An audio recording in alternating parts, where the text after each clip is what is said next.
This is WT for TST, and today I'm honoured to be joined by Jamie Cox. How you doing, mate? Hello, mate. All good, all good. Yeah, you sound? Yeah, all good, all good.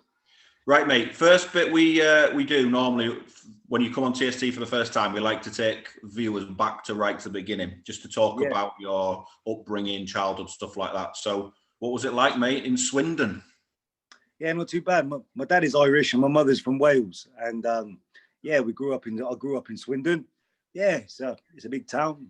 Just normal life, mate. Just my mum at home, my dad at work, and that's it really. We're just normal little family. We're just working class, no problems. Just trying to make try. I just grew up in a family where my dad trying to make our life just do the best we can for each other. Right, talk to us how you found boxing then. So you talked about like school was all normal upbringing really, it sounds like. How did that get, because a lot of boxers I talk to, it's normally a hard upbringing and then you find boxing through that. So yours doesn't sound like that. So how did you get into boxing?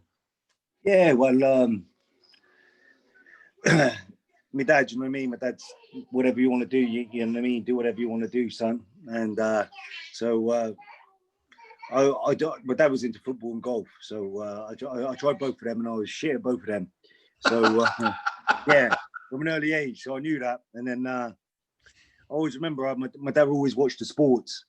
So we're watching Mike Tyson fight Frank Bruno, and everyone loved this guy. I was too young to even know the what's happening here, and Mike Tyson just crushed Frank Bruno.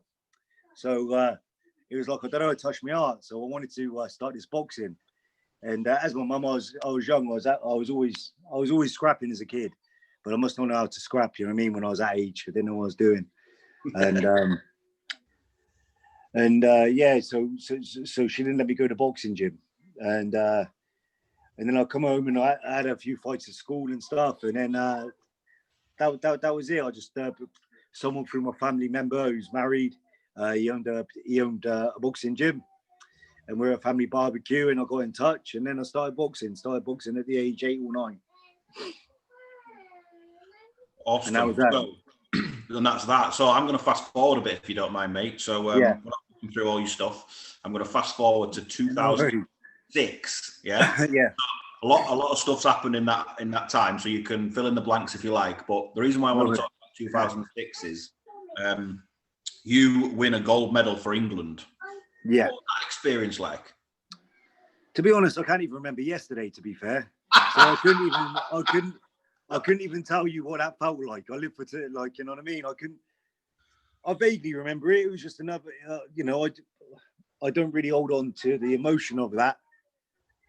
The feeling of, it's just tucked away somewhere in another box with all the other trophies and stuff like that. So, but it was good for my family, so I know that was the best thing. It made a lot of people happy, and it was good. You know, it wasn't just the Commonwealth. All the other international fights that I had, they were all big.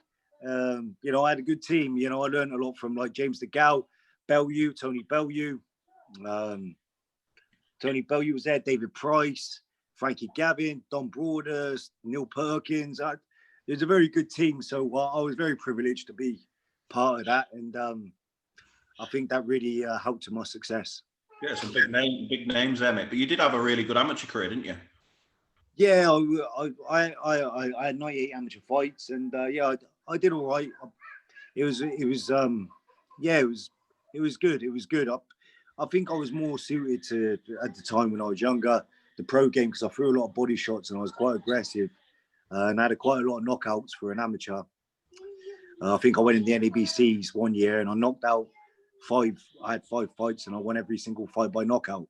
So I was quite strong. But it was great. Them days were brilliant. Crystal Palace, Sheffield. Like a little team environment. It was good. And then you started your pro career at welterweight, yeah? Yeah. And then I don't know how I made that weight. No, we're going to say, well, that's one of the things. In 2013, you stepped up to light middle. Was that because Is that because you couldn't? Because you were doing decent at welterweight. Is that because you couldn't make the weight anymore? Or? Yeah, I couldn't make the weight, and then I'm coming back at super middleweight for this fight against Jack Cullen because I was like maybe 15 stone. I put on a lot of weight, but like I will get down to middleweight. I will get down to middleweight because I went from light middleweight to super middleweight, and that's really my way. I just got away with it because I was quite strong and I could eat what I want. I didn't really stretch. I didn't really count my calories for super middleweight. Right. It's just so it's a natural high. Just so middleweight. If I just be a bit more careful with my food, that's more the natural weight. And if you watch all the top fighters and stuff like that, they're usually working to make a little bit of their weight where I didn't really have to. So it just worked for you, right? Yeah. So 2016, early 2016. You're smiling already. Yeah. You know what I'm going to say, but I think it's important we get it across and understand. No worries. 2016, early 2016, you were sentenced to prison for 26 weeks. Yeah. But you were released early in the June. Yeah. And all your convictions were squashed. Yeah. And you said earlier you don't hold on to emotions, but surely that was an emotional time. No, it's not like it wasn't really. It's the people that it affected. Some silly thing, you know what I mean? Just flipping out. It was ridiculous, and just because because it was that ridiculous, I didn't hire the right legal team that I had that was available, and it was just ridiculous. I don't really need to say too much on it. It's Russian strippers is just money to there's only one thing that certain women and certain they're after money, and that's that. And I'm just glad it's all behind me, and I was a little bit foolish. What was the time? What was it like? What was your time like? When you were in prison, did people know who you were? I was sentenced to high down, and it was all right. There's a few people that I was connected to that I knew a few people in there, and it's prison. It doesn't matter where it is. It's no good to. If anyone says it's good, they're lying. You know what I mean? It's no good for no. You know what I mean? Us birds ain't meant to be caged. Simple. And just the people I love and that, it has a backlash effect onto them. And I got to. It makes you address everything and how you approach things in the future. No, it's good, mate. It sounds like you've learnt some bits as well, to be fair. Yeah. So 2017, you joined Matchroom. What happened with Queensbury? I parted ways with them, and Matchroom are the best in the game by far. You know what I mean? Look at the fighters they have. Look at how they handle it. Look at Eddie's the man in boxing, and that is that. And everyone has to play second fiddle. He's the best man in boxing, and I'm happy that I'm with Matchroom. You want to be with the best? Yeah. So I guess you've stayed with Matchroom, and bringing us back up to date. Fight with Jack Cullen announced today. Yep. My thing is, or my bit was, you went box for about 2.5 years. Yeah. Are you ready? Yeah, I'll be ready. This is boxing. This is. I've been training. I've been training in and out, and I've been training the last year very hard. I'm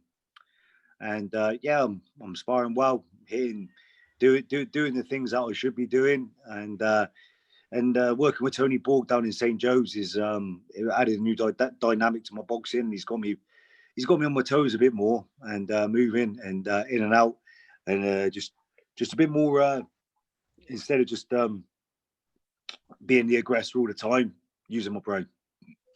As boxers talk about ring rust, is that a worry for you?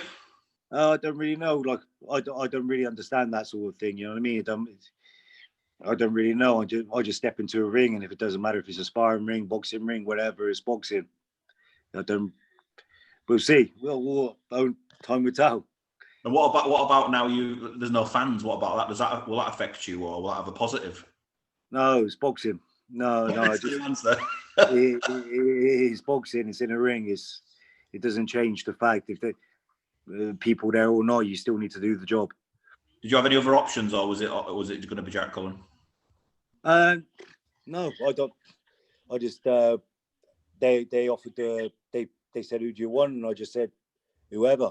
You know, get me the best fighters that are available, and Jack Cullen was the name, and he's a very, very good guy. He's a tough campaigner.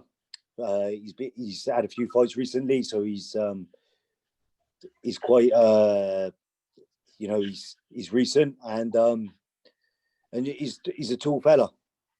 Yeah, he's big. Yeah. So that, you know, that can create problems for anyone. So yeah, just I'm looking forward to the task. No, it looks good, mate. And to be fair, social media so far, I mean, I saw some stuff from him earlier. It's all very respectful. So it feels like it'll be a good one, mate. Yeah. I don't really watch too much. Like I just prepare for him. I got my trainer. I just I watched a few of his fights. I've seen how he fights. I know some people that he's fought, that how they approach the fight. I boxed them. I sparred them. So yeah, you know, that's enough for me to know. He said he said it's a step up fighting you next. Yeah, and you know, it's going to be a different task for me because he's very tall, and you know, this one's a super middleweight, but my goal is to get down to middleweight after this fight. So yeah, you know, but he was fighting at middleweight before, so yeah, it's going to be it'd be a good fight. It'd be a good fight. Good stuff, mate. Right, listen, we're just going to finish up now. So I like to finish these with a few questions from the viewers, really, or the followers. Yeah, no worries. So some of them are really weird. Yours aren't bad. So Fred wants to know, which was the harder fight for you? Was it the Ryder fight or the Groves fight? I lost both, so they were both equal hardness. That's sitting on the fence. Well, let you go with that.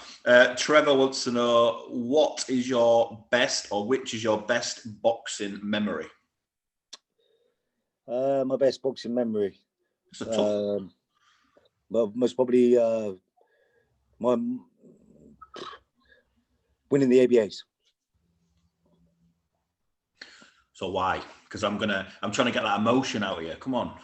Yeah, I don't know. Winning the ABAs for me was just big because I was quite at the time. I don't know. It just felt more. It felt like a good achievement at the time for me. Maybe I was young. I was quite young when I won it. Yeah, it was good. But it was yeah. That was most probably my. That felt the best for me. Good stuff. Last one, mate. Pete wants to know. It's an obvious question, really, mate. But if you beat Jack Cullen, what's the plan? What's next? Yeah, I'm gonna because I was so heavy, because I was out for a bit. I would have been fighting middleweight already. But fight this one at 12 stone, then take the gradual step down to middleweight. So yeah, I'll step down to middleweight, and I did. I just missed out at hitting the big time at super middleweight, so maybe I can do it at middleweight. You know, my more natural weight. You're still hungry for it, yeah? Yeah, all day. I love this game. I'm looking forward to the fight now. I'm looking really, really excited to be boxing again, especially against Jack. Jack's a good guy. He's you know, he's a serious campaigner, and I'm looking forward to it.